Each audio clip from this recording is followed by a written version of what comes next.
Hello everyone! Welcome back to my channel! And today, ito naman ang pag-usapan natin. Summer na dito sa Karachi at mainit na nga talaga. Kailangan natin ng maraming tubig. Pero lagi pa rin kami walang tubig. So ayan, today, ang pag-uusapan naman natin ay yung na medyo ouch. Parang, paano ba natin tatawagin ito? Tanong sa ilang comments sa comment section na medyo offensive lang para sa mga hindi nating kalahi, para sa mga Pakistanis. So, i-discuss ko yan ngayon, hindi dahil sa kinakampihan ko ang mga Pakistani, dahil kalahi sila ng asawa ko, at kalahi sila siyempre ng mga anak ko. But, Pakistan is my second home. Dalawa kong bansa, dahil nga ang asawa ko ay isang Pakistani. Pero, hindi naman ibig sabihin ay kinakakampihan ko na. So, i-discuss natin yan ngayon, hindi para kampihan ng isang panig, kundi para ipaliwanag kung bakit mas magdi-disagree ako o mag-a-agree ako sa mga sinabi nila. Ano ba yung dahilan o bakit at hindi bakit? Para naman maging fair tayo at hindi dahil sa kinakampihan o hindi ko kinakampihan yung part ng kalahi o lahi ng aking asawa at ng aking mga anak. Or, panig ako sa lahi ko mismo. Bawat katanungan ay may sagot at bawat mga pangyayari ay may dahilan. At yung mga dahilan yan ang ating pag-uusapan. Medyo natawa ako dito sa tanong na to at medyo siguro kung ako yung Pakistani, medyo ma-offend ako. Like, ang tanong na noong ko pa naririnig nung wala pa akong asawa, nung nasa Pilipinas pa lang ako, wala pa akong asawang Pakistani, or wala pa akong alam sa mga Pakistani. Ang alam ko ang mga Pakistani ay Indian, pero hindi pala, magkaiba pala sila, although halos magkamukha sila at originally naman talaga ang mga Pakistani ay galing ng India. Kaya naman napapagkamalan natin silang mga Indian. So wala pa akong asawa, wala pa akong alam tungkol sa mga Pakistani. Kapag sinabi daw Indian or Arab countries, sila ay mabaho. At number one nga dyan, yung tinatawag nating underarms smell or kili-kili power. Pero sinisigurado ko naman na marami sa ating mga Pilipino ang guilty dyan na mayroong kili-kili power. Hindi nga lang naaamoy sa atin o naiiwasan nga lang natin o napipigilan nga lamang natin yung amoy dahil nga alam natin kung paano at ano ang dapat na gagawin para hindi tayo magkaamoy sa ating katawan. At kahit na hindi yung amoy, dahil nga lumaki tayo, iba yung way o iba yung lifestyle natin, iba yung pamamaraan ng pagpapalaki sa atin. At karamihan, although hindi lahat ng Pilipino ay malinis, pero karamihan sa ating mga Pilipino ay malinis nga talaga. Dahil madalas tayong maligo, hindi tayo umaalis ng bahay nang hindi tayo naliligo. At lagi tayong nagpapalit ng damit. Halos araw-araw, kung ilang beses pa nga tayo minsan nagpapalit ng damit kapag pinagpawisan, feeling natin ang dumi-dumi na natin. So yun yung nature natin as Filipino. Kasi nga, doon tayo o ganun yung lifestyle natin at ganun tayo kinalaki. Pero yun nga, sinasabi ko, hindi naman lahat. Kasi depende yan sa status ng pamumuhay mo. Kapag syempre, pag mayaman ka, ay talagang time to time magbibihis ka, time to time maliligo ka, marami kang mabango ka. Kapag naman may sa gitna ka lang, hindi masyadong mayaman, hindi mahirap, ganun din, malinis ka rin, madalas ka maligo, pero maaaring sa ibang bagay kulang ka. Pero, nandoon pa rin yung kalinisan at depende pa rin sa klase ng iyong mga magulang, kung paano ka pinalalaki at kung paano ka tinuturuan para maging malinis.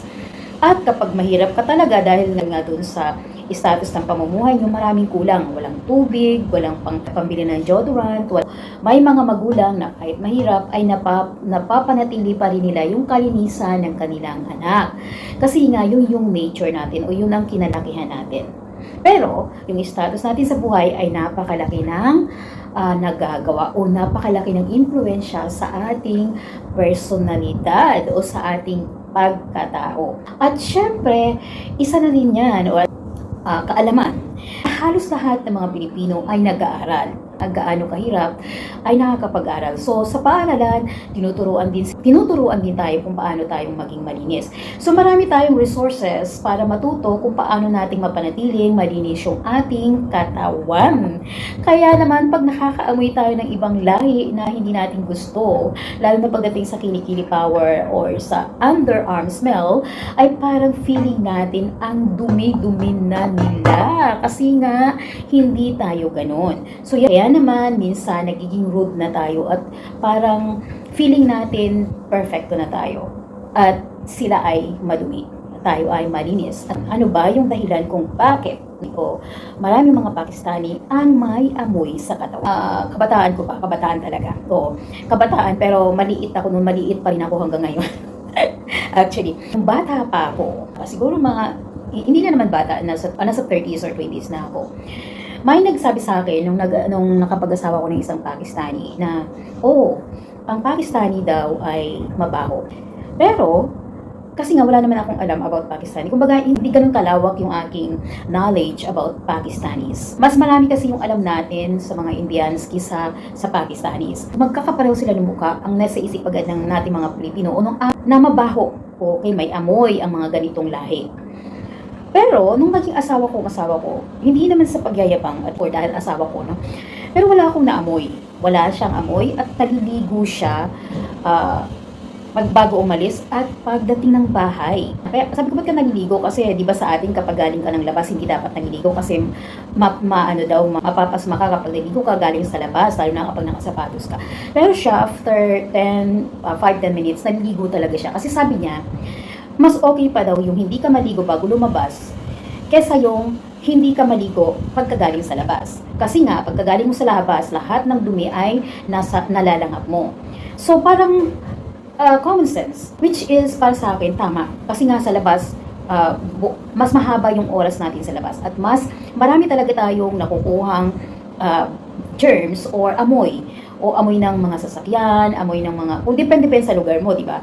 Tapos pinagpapawisan ka buong maghapon. So, yung pawis, yun yung kasi yung nag-create ng amoy, di ba, sa katawan. So, tama naman siya. Kailangan talaga na maligo tayo after na pagkagaling natin sa labas o after ng ating trabaho.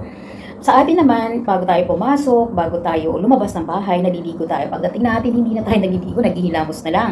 Di ba, naghuhugas na lang ng kamay.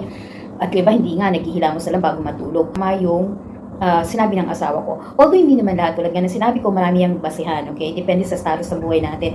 Meron ka para sa mayayaman, huwag na natin pag-usapan yun kasi mayayaman, automatically, alam na natin kung anong ginagawa nila. So, iba sila, di ba? Doon na lang tayo sa middle class ng family at saka sa mahirap. Nag-agree ako doon sa asawa ko na tama nga naman, pagkagaling mo sa labas, dapat kang maligo.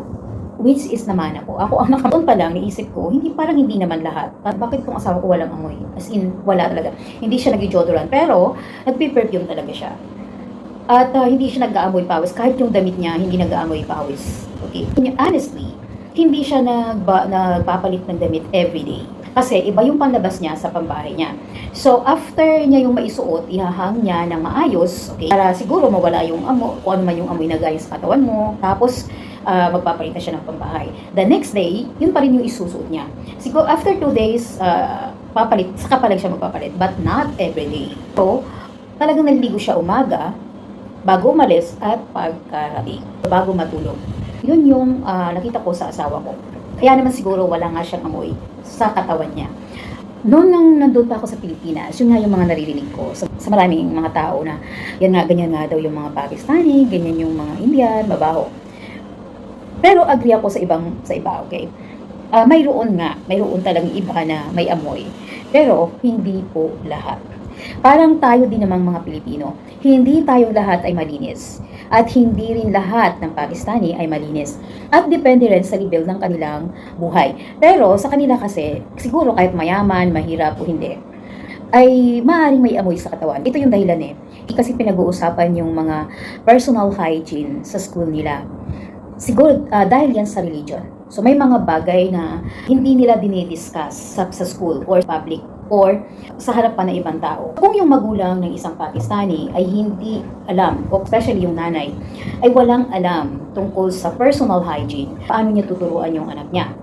At katulad natin, alam natin yung may deodorant, yan na pang-control ng amoy, hindi nila yan alam kasi karamihan sa mga nanay dito ay hindi talaga nakapag-aral at hindi rin naman nakakalabas. Okay, karamihan, pero hindi lahat. Hindi lahat ng Pakistani dahil lalo na ngayon, marami ng mga Pakistani babae ang nakapag-aral at mayroon na ring alam. Pero mas marami nga lang yung wala. Lalo na yung mga nasa probinsya. Kahit nakapag-aral sila, limitado pa rin yung kaalaman nila, lalo na pagdating sa personal hygiene. Okay? So, dahil nga hindi nga yan dinidiscuss in public, kailangan yan ay discuss lang within the mother and the daughter or son and the father or the son and the mother. At kapag lumaki na yung lalaking anak, hindi na pwedeng i-discuss din ng ina sa anak yung mga bagay na sa personal o lalo na sa part ng katawan niya. Hindi na niya pwede yan i-discuss sa kanyang ina. Okay, hindi ko lang alam kung sa ibang nanay na Pakistani dinidiscuss pa nila yan. Pero for sure hindi na, kasi nga yan ay parang religiously ay hindi na magandang pag-usapan. Kaya na i-discuss sa kapatid niya o sa nanay niya. Maaari niya yung i-discuss sa tatay niya. Pero syempre, pagdating sa mga ganung bagay, hindi na nila yan pag-uusapan. Habang sila lumalaki, hindi yan yung importante sa kanila. Importante sa kanila nakapag-aaral sila. Dapat may alam na sila about sa religion na talagang namumuhay sila ayon sa religion.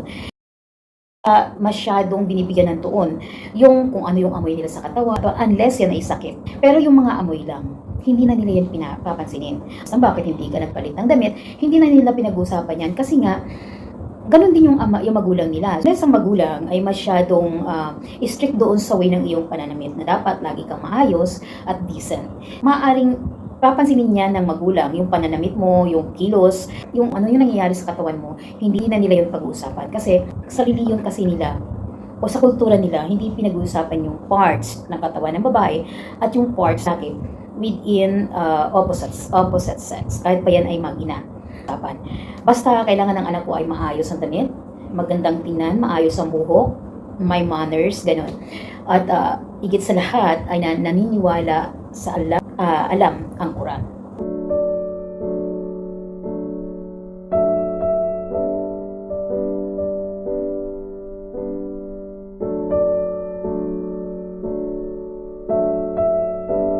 Babae.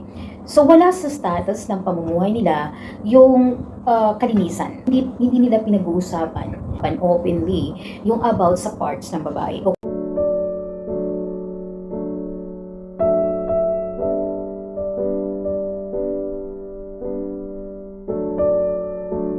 Nilang ina o kapatid nila na hindi lang yung mahihirap ang may amoy, okay? Pero syempre, mas apektado yung talagang workers o yung mga ang trabaho ay nasa construction, ang trabaho ay talagang gumagamit ng physical strength. O halos buong araw yan pinagpapawisan babae man ng lalaki. Katulad halimbawa ng mga masi o helper. Kasi marami silang nililinis, buong araw naglilinis sila at saka walang tubig sa kanila, wala din silang pambili ng deodorant at hindi rin nila alam yung deodorant. Hindi nila alam yun. Maaaring maglagay sila kapag binigyan mo sila pero after that, hindi na sila para bumili nun dahil mas uunahin pa nila yung pagkain kesa doon sa deodorant. Dahil hindi naman sila sanay ng ganun. Kaya hindi natin sila masisisi kung bakit na may amoy sila. Kasi nga, hindi talaga yan pinag-uusapan in public. Yung mga personal hygiene na yan. At hindi rin yan dinidiscuss sa mga TV. Katulad wala din yung ads o patalastas sa kanilang mga TV na mayroon palang ganito, may deodorant o mayroong ganito na pwede mong gamitin to control the body odor. Wala yan. Hindi nila masyadong dinidiscuss. Maaaring mayroong mga channel na nagdi-discuss pero hindi katulad sa atin na almost every channel has ads about how to control body odors. Wala silang alam dyan. Kahit sabihin mo sa kanila, alam mo ba yung ganyan? Hindi ka nila maiintindihan kasi nga hindi nila alam.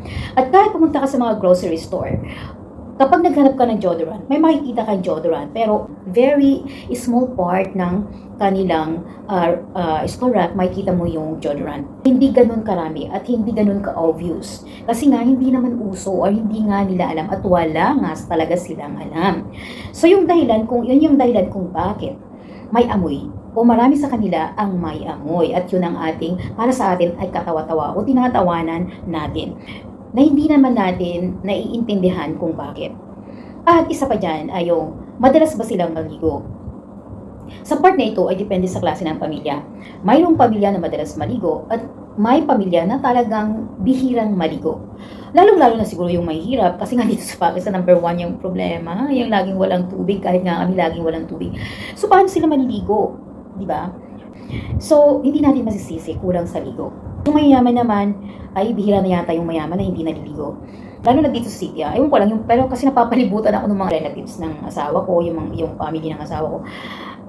Almost every day or every other day naliligo talaga sila. At yung mga kakilala ko din, ganun din.